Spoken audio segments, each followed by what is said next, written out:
Hello friends, tally ERP 9 में customise करके production planning और प्रोडक्शन के लिए एक सॉल्यूशन डेवलप किया गया है, जिसके बारे में जानकारी हम आपको इस वीडियो के ज़रिए दे रहे हैं।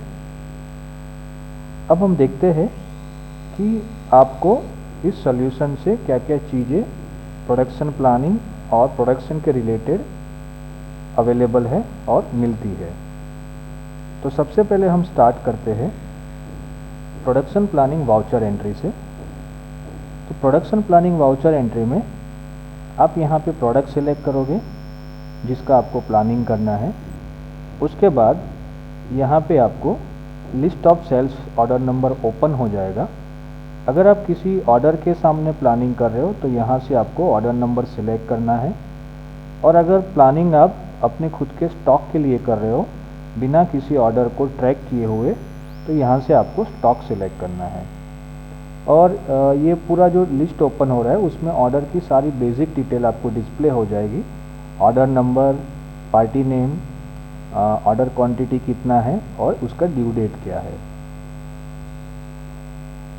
उसके बाद अगर आप प्लानिंग में किसी ऑपरेटर को या किसी शिफ्ट को या किसी मशीन को एलोकेट करना चाहते हो तो आप सिलेक्ट करके एलोकेट भी कर सकते हो, नहीं तो आप नॉट एप्लीकेबल भी रख सकते हो। उसके बाद आपको ड्यू डेट लिखना है, कौन सी डेट तक प्रोडक्शन रेडी हो जाना चाहिए, और प्लानिंग क्वांटिटी आपको लिखना है। तो इस तरह से प्रोडक्शन प्लानिंग का वाउचर एंट्री आपको करना है।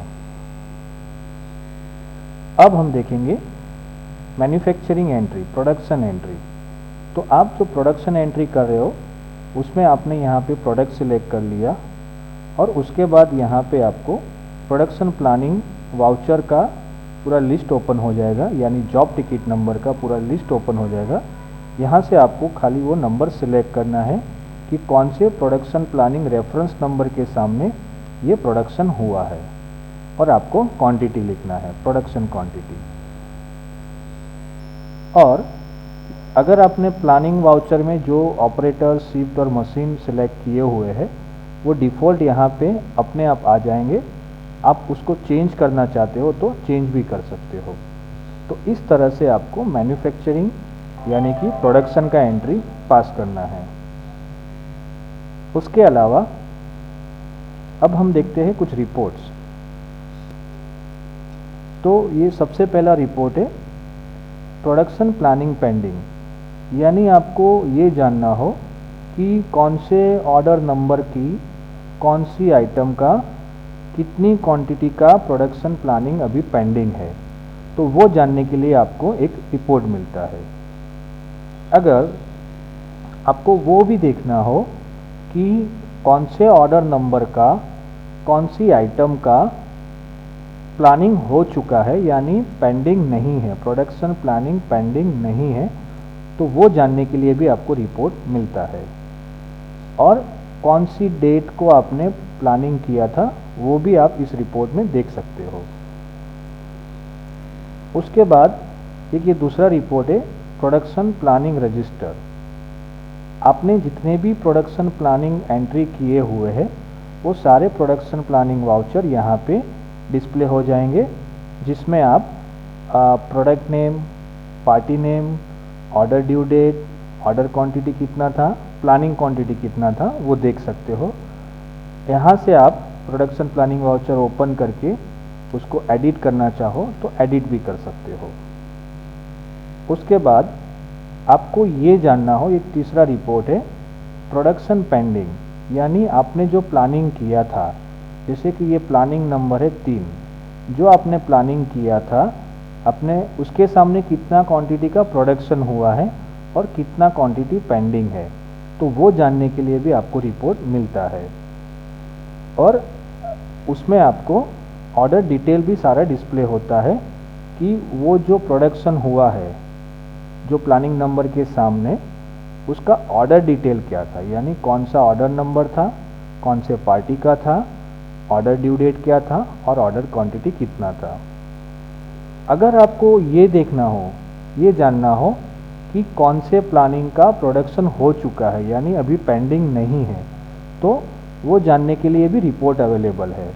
तो यहाँ से आपको मिलेगा कि ये so and so planning number है, आपके प्लानिंग वाउचर नंबर, और जिसके प्रोडक्शन पेंडिंग अभी 0 है यानी इन सबका प्रोडक्शन हो चुका है। उसके बाद आपको कुछ प्रोडक्शन की रिपोर्ट मिलते हैं, जैसे कि आपको ये देखना हो स्पेसिफिक करंट डेट में या पीरियड में कौन सा आइटम कितनी क्वांटिटी का प्रोडक्शन हुआ है, और स्पेसिफिक करंट डेट में उसका क्लोजिंग स्टॉक कितना है और उसका सेल्स ऑर्डर पेंडिंग क्वांटिटी कितना है। तो ये जानने के लिए भी आपको रिपोर्ट मिलता है। उसी तरह से आपको स्टॉक ग्रुप वाइज प्रोडक्शन देखना हो तो आपको स्टॉक ग्रुप वाइज भी प्रोडक्शन मिलता है। स्टॉक ग्रुप का नाम, प्रोडक्शन क्वांटिटी, क्लोजिंग बैलेंस और सेल्स ऑर्डर पेंडिंग क्वांटिटी।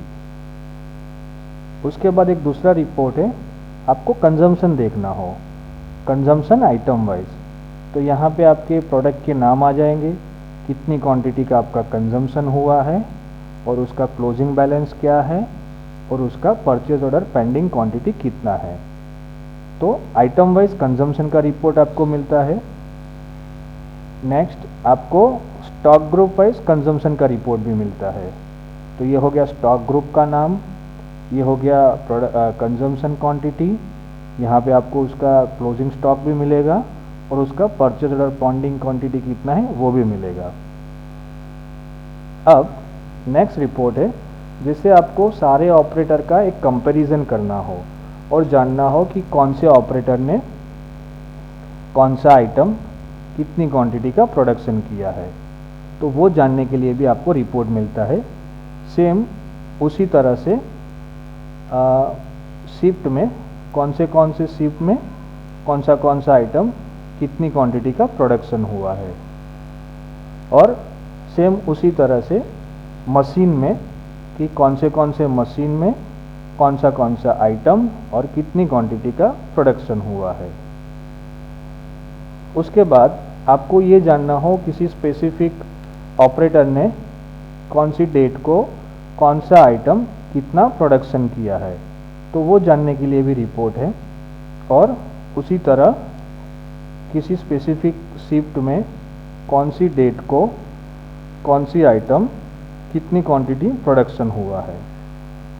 और उसी तरह आपको ये जानना हो मशीन का, तो कोई स्पेसिफिक मशीन में कौन सी डेट को कौन सा आइटम कितनी क्वांटिटी का प्रोडक्शन हुआ है, तो वो जानने के लिए भी आपको रिपोर्ट मिलता है। तो इतनी चीज़ें फ़िलहाल इस सॉल्यूशन में अवेलेबल है और इतनी चीज़ें आपको ये सॉल्यूशन से आप अपने टैली में ऐड कर सकते हो। Thank you very much.